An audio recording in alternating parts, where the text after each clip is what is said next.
So first impressions of the Super Deluxe. Chucked it on, bounced around and felt like it didn't have much support. So I put another token in, so we're up to 4.5 tokens. So I've got the Nardog in there, and I've got 2.5. I've got the Nardog, which is 2.5 tokens, plus 2 more single tokens, so equivalent to 4.5 tokens in there. It just doesn't feel very supportive bouncing around and sprinting on the street. So it is a bigger air can, but what I'm thinking is the negative air spring's probably chockers full of grease. So I've opened the can up, and sure enough, so obviously you need to grease it liberally, but that's too much, a little bit too much grease on that negative side there, in there. And also, if you, let's have a look, get it in the light, down the bottom there, where the negative, look at the negative air spring, which is where that bulge is, absolutely full of grease. So there's no support there. So, you know, the whole debonair concept is void, because the extra negative air volume that they've created with the spring, with the can, is eliminated through filling it with grease. So I'm going to clean that out a bit. Still have plenty of grease to for lubrication and whatnot, but that's excessive. So we'll sort that out, chuck it back on and see how it goes.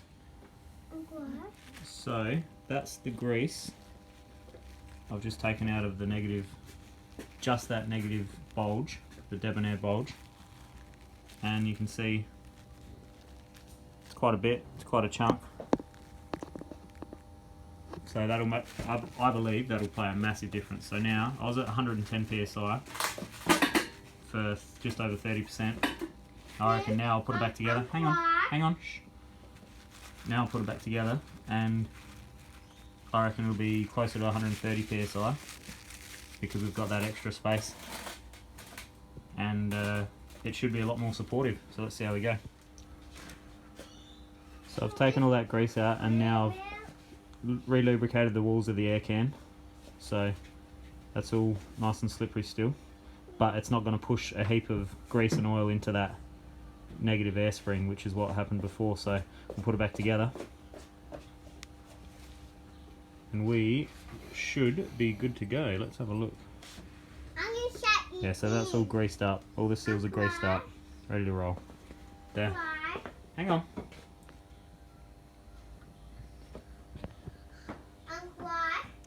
The top out spring's been cleaned up a little bit. You can still see I've got plenty of grease on the seals, so it's still all good. That shaft's been greased up, been oiled up.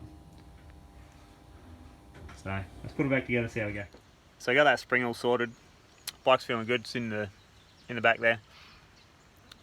Feels better. A little bit more support. Still running around the 115 to 120 mark. Just trying to find that sweet spot of sag. Haven't done any trail runs yet, so we'll see how we go. I'm out here at Lofty, and it's been absolutely pounding down with rain, so something we haven't seen here for a good while. And as long as it holds off, I'll get out there, and Sev's here with me.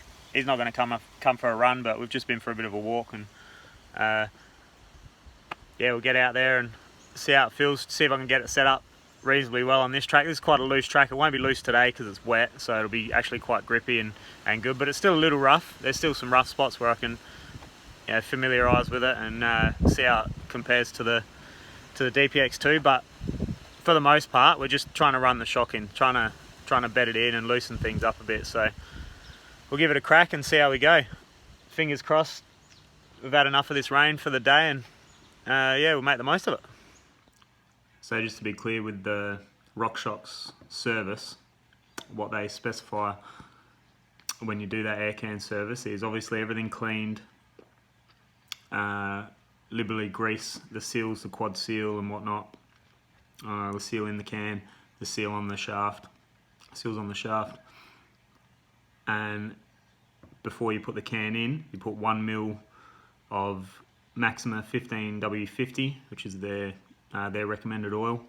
1 mil of Maxima 15W50 on the air can surface, the inner surface of the air can. That acts as the lubricant in the negative side of the air chamber, so you don't need to lube the shaft at all before you put the air can on. I do lube the shaft a little bit. It's just adds for a little bit more. Minimal, definitely minimal lube, just a little bit on your fingers, give it a bit of a rub. It's all good. And then the positive side of the air can, you put another 1 mil, and to give you an idea, 1 mil is not a lot. It's a little bit of oil, but it's not a lot. And what I took out, the oil and the grease, was definitely in excess of probably 3 mil, 3 or 4 mil. So three to 4 times. Probably, I'd say it was probably about 3 mil, so it's about 3 times the recommendation. So it does play a part. The shock does feel better. I've had a fair bounce around on the streets. Haven't ridden any trails yet. It was too wet and windy the other day, so we didn't bother. But it does feel a bit better. So more on this shock as I ride it. And I'm starting to feel the reasoning behind transition going for the DPX2 over the Super Deluxe, just for the different size of the air can. I think they wanted a smaller air can, but still running a big spacer in that small DPX air can's a no-go. You definitely shouldn't be doing that, unless you just want a bike that's you know, like slope style kind of thing, just hard, fast on the smooth trails. So yeah, 1 mil on either side of the air can is adequate, and that's their recommendation, just to be clear. So in case people are thinking or questioning that, you know, I'm just doing it on the dodgy, but yeah, that's their specs, so it's definitely over lubed.